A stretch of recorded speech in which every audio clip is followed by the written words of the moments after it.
Tomato sauce dripped down Diane Carter's face as laughter echoed through the Meridian Plaza Hotel ballroom. Pieces of pasta stuck to her curly hair, and the simple dress she had chosen so carefully was now stained red and orange. "That's what happens when you try to fit in where you don't belong," said Farid Al-Zahir, the 45-year-old Arab tycoon who ran Al-Zahir Holdings. His immaculate white suit contrasted cruelly with the mess he had just created. At his side, his wife Nadia and their 2 adult children, Tariq and Samira, laughed openly. Diane was 38, but at that moment she felt tiny. She had entered the corporate event with a legitimate invitation. Her name was on the list, double-checked, but from the moment she walked through the door, eyes followed her.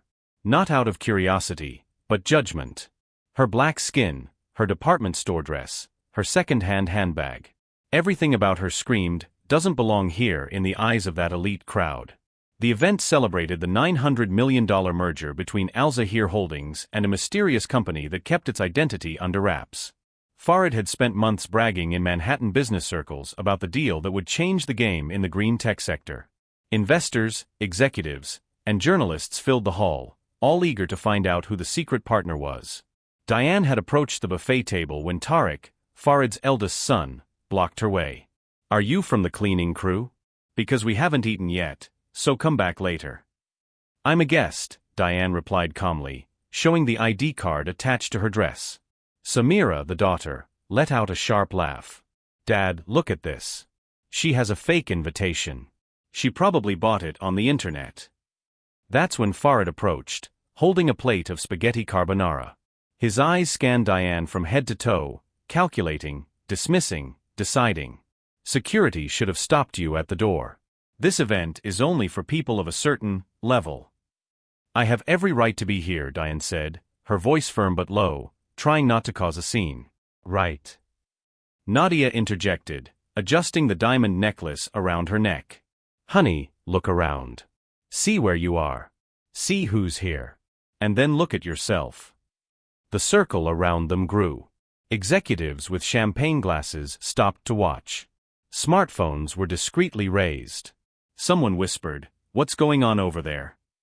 Diane felt the heat rise to her neck, the humiliation burning stronger than any anger. But she didn't move. She didn't look away. There was something inside her, a voice that sounded exactly like her mother's, who had died 3 years ago, that said, "Keep your head up. Always." That's when Farid lifted the plate. "Maybe you'll understand better this way." And he threw it. The pasta, the sauce, the pieces of bacon. It all hit Diane squarely, splattering her face, running down her neck, completely staining her dress. The room froze for an endless second. Then the laughter began. First from the Al-Zahirs. Then from a few close guests. Soon, a wave of embarrassment and morbid amusement swept through part of the room. Diane stood still, trembling. Not from fear, but from something deeper. Control. She needed control. Her hands clenched into fists at her sides, but she didn't wipe her face. She didn't run.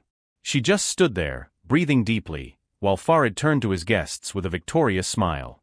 "Someone call security to escort this lady out," he announced, his voice laden with false politeness.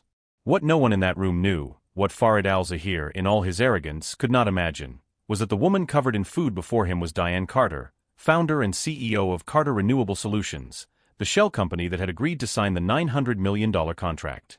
The company that, in exactly 15 minutes, was to be revealed to the public at that very party. And as security approached, Diane finally wiped some sauce from her face with the back of her hand and said, almost in a whisper that only Farid heard, "You're going to regret this faster than you think." He laughed. Threats now? Pathetic. But something in her eyes made him hesitate for a split second. There was calm there. Too calm for someone who had just been publicly humiliated. If you're enjoying this story of twists and justice, don't forget to subscribe to the channel, because what comes next will redefine the meaning of consequences.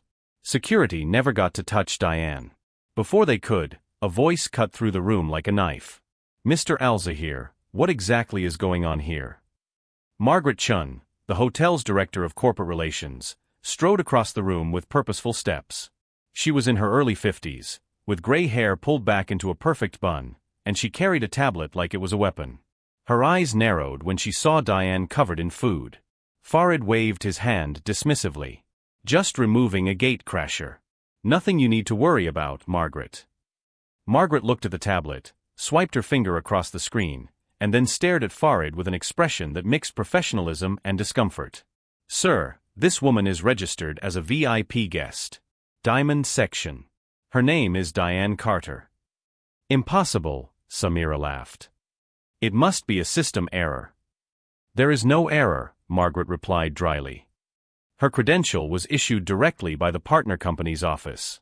The one that will be revealed today. Farid frowned. So she works for them. Probably an administrative assistant or something.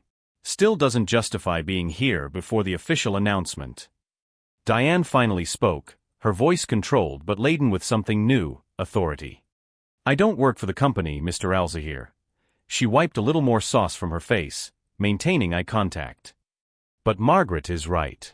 I was invited by the partner company. Tariq rolled his eyes. Sure. And I'm the Pope. Margaret quickly intervened. Mr. Alzahir, I suggest we settle this in private. There are too many phones recording.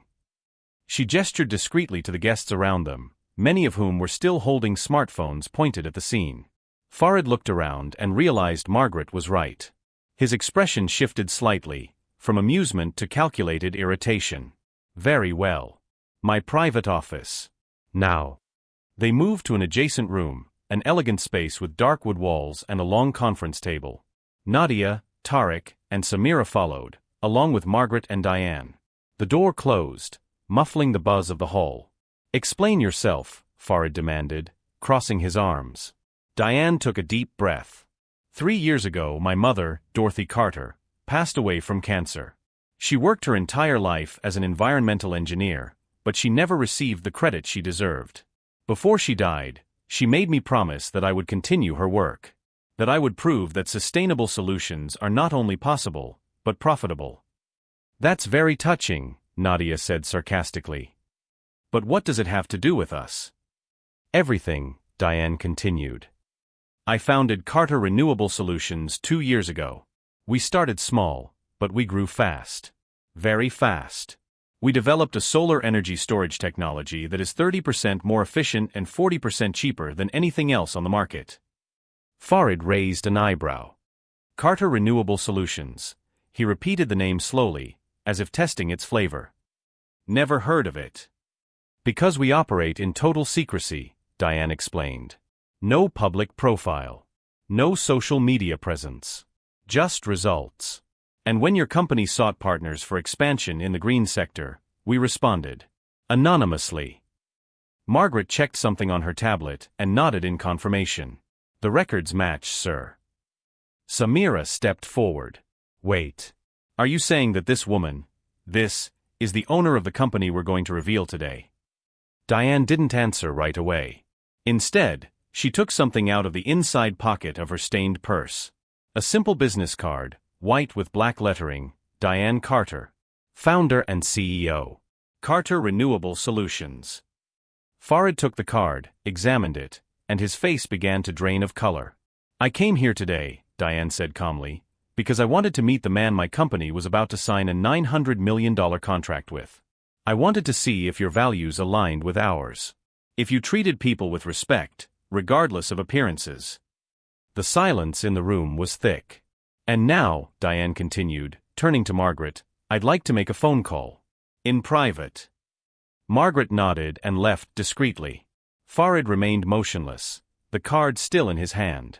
Nadia looked at her husband, confused. Tariq and Samira exchanged nervous glances. Diane picked up her phone, which had miraculously survived the food attack. She dialed a number and put it on speaker. A male voice answered. Diane? Is everything okay? Robert, she said, referring to Robert Kim, her general counsel. Execute the red protocol. Are you sure? Absolutely. Understood. Red protocol activated.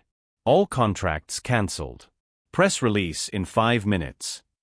Farid took a step forward, finally understanding. Wait. Diane hung up. Too late, Mr. Alzahir. Farid's phone vibrated. Then Nadia's. Then Tariq's and Samira's, all at once. They stared at the screens, and panic spread across their faces like a disease. "No," Farid whispered, reading the notification. His hands were shaking. "No, no, no." Diane remained motionless, tomato sauce still drying on her dress, but her posture was that of someone who had just overturned a chessboard. "Let me guess. You're seeing the official statement from Carter Renewable Solutions canceling the deal." Nadia read aloud, her voice breaking. "Due to irreconcilable ethical incompatibility, Carter Renewable Solutions is terminating negotiations with Al Zahir Holdings, effective immediately. No compensation will be due." Tariq tried to argue. "You can't do that. There are signed contracts. Legal clauses." "There is a moral clause," Diane interrupted, her voice calm but sharp as glass. "Inserted by my legal department specifically for situations where fundamental values are violated. And throwing food at someone out of racial and class prejudice? That qualifies perfectly." The door opened. Margaret returned, followed by 3 executives from Al Zahir Holdings, all with expressions of shock. One of them, a gray-haired man named David Preston, the chief financial officer, spoke first. "Mr. Al Zahir, the company's stock has fallen 17% in the last 3 minutes. Investors are panicking. Bloomberg just published a story, billion-dollar deal collapses after discrimination incident at corporate event." Samira gasped. "How do they already know?" "Because," said a new voice from the doorway, someone posted the video. It was a young man in his early 20s, a hotel employee, holding a smartphone. His expression was one of restrained indignation. "I filmed everything. And I sent it to 3 journalists I know. They verified who you were and published it immediately." Farid turned to Diane, desperate. "You planned this. From the beginning." "I didn't plan anything," Diane replied with devastating calm. "I just came to an event I was invited to. You chose to humiliate me. I just chose the consequences." Nadia tried a different approach, stepping forward with her hands outstretched. "Please, Diane. We can fix this. It was a terrible misunderstanding. My husband was stressed, the children." "They weren't children," Diane cut in. "They're adults. And adults face consequences for their choices." David Preston looked at Farid. "Sir, without this contract, the creditors will call in the collateral. The expansion we promised the shareholders? Impossible. We have an emergency board meeting in an hour. They're going to ask for your resignation." Farid staggered to a chair and slumped into it. For the first time, he looked small. 900 million. We invested 200 million in preparation. We renovated facilities. We hired teams. All based on this agreement. "And now," Diane said, walking slowly toward the door, "you're going to explain to the shareholders why you threw food at the CEO who would have saved your company." Margaret approached Diane discreetly and handed her a clean handkerchief. "I am deeply sorry for what happened at our establishment." Diane accepted the handkerchief and wiped her face with dignity. "Thank you, Margaret. You were the only person here who treated me like a human being." As Diane was about to leave, Farid found his voice again. "Please. There must be something we can do. A public apology. Compensation. Anything." Diane paused at the door and turned slowly. Her eyes met his, and there was pain there, but also something stronger. Conviction. "Mr. Al Zahir, when I walked into that salon today, I wasn't testing you. I was living my life. But you judged me by what you saw on the surface. My skin. My clothes. My presence. And you decided I didn't deserve basic dignity." She took a step forward. "Do you know what my mother taught me before she died? That a person's true character is revealed in how they treat those they think can't fight back. And today, you revealed exactly who you are." Farid couldn't respond. Diane continued. "There is no excuse that can erase what you did. There is no check that can buy back my respect. And there is certainly no second chance for those who choose cruelty when they could have chosen compassion." Outside the room, the buzz in the hall had changed. Voices were raised, someone was shouting, cell phones were ringing incessantly.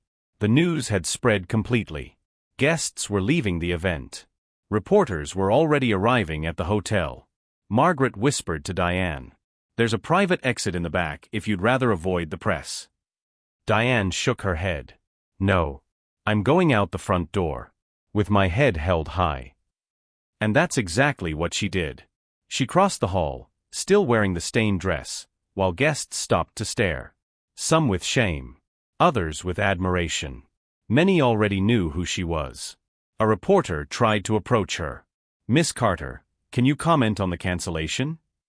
Diane stopped, turned to the camera, and said only, "Dignity is non-negotiable.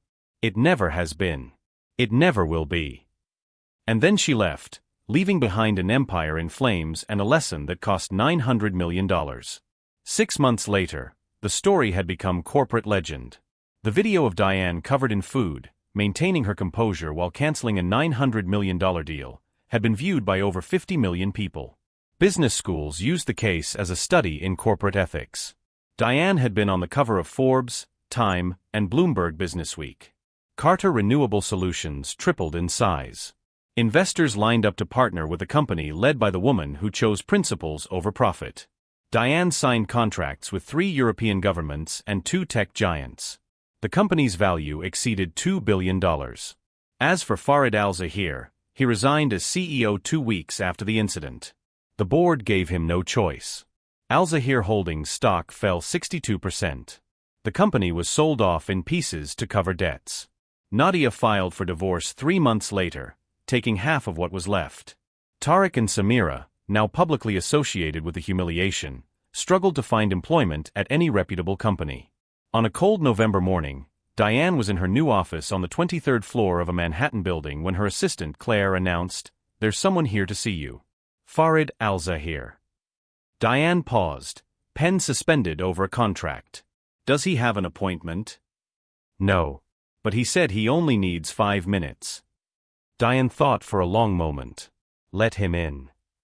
Farid entered slowly, as if treading on sacred ground. He had aged noticeably, more gray hair, deep circles under his eyes, hunched shoulders. His suit was of good quality, but it lacked the arrogant sheen of before. "Thank you for seeing me," he said in a low voice. Diane didn't get up. She just gestured to the chair in front of her desk. "You have 5 minutes." Farid sat down, his hands clasped in his lap. "I didn't come to apologize. I know apologies don't change anything. I came to say you were right." Diane raised an eyebrow. "Go on." "I spent my whole life judging people by their appearance. I built an empire based on who I knew, not what I knew. I treated people like you as invisible because they didn't fit my narrow definition of success." He took a deep breath. "And I lost everything because of it." "You didn't lose everything that day," Diane replied calmly. "You just discovered the real price of who you've always been." Farid nodded slowly. "My children won't talk to me. My wife left me. Friends I've had for decades have turned their backs on me. And you know what's worse? I deserve it all." Diane leaned back in her chair. "Why are you here, Farid?" "Because I need someone to know that I understand. That I'm not looking for forgiveness or redemption. Just recognition that the lesson has been learned." He looked directly at her. "You owe me nothing. But I owe you the truth. You changed my life by destroying it. And it was the most necessary thing anyone could have done." Diane was silent for a moment. Then she stood up and walked to the window, watching the city stretch out below. "My mother used to say there are 2 kinds of people in the world," she began. "Those who use power to lift others up, and those who use it to tear them down. You chose to tear down. And you paid the price." She turned to face him. "I'm not going to pretend to forgive you, because that would be dishonest. But I will say this, the fact that you're here, acknowledging your mistake without asking for anything in return, is the first step toward becoming a better person." Farid stood up, nodding. "That's all I needed to hear." When he reached the door, Diane spoke again. "Farid." He stopped and turned around. "If you've really learned your lesson, prove it. Not to me, but to the next person who walks into a room and is judged by the clothes they wear or the color of their skin. Be the voice that defends, not the one that attacks." Farid swallowed hard. "I'll try." "Trying isn't enough. Do it." He left quietly. Diane returned to her desk, where a framed photo of her mother rested next to her computer. Dorothy Carter smiled in the picture, wearing her engineer's smock, her eyes shining with pride. "We did it, Mom," Diane whispered. "We proved that dignity is worth more than money. That character matters more than contracts." That night, Diane gave an interview to a national network. When asked about the incident that defined her career, she replied, "People ask me if I regret canceling that contract. If $900 million was worth the principal. And my answer is always the same: there is no monetary value for self-respect. There is no price that justifies accepting being treated as less than human." She paused, choosing her words carefully. "The world teaches us that success is measured in dollars. But I have learned that true success is looking in the mirror and respecting the person who looks back. And no contract, no amount of money, is worth more than that." The interview went viral again.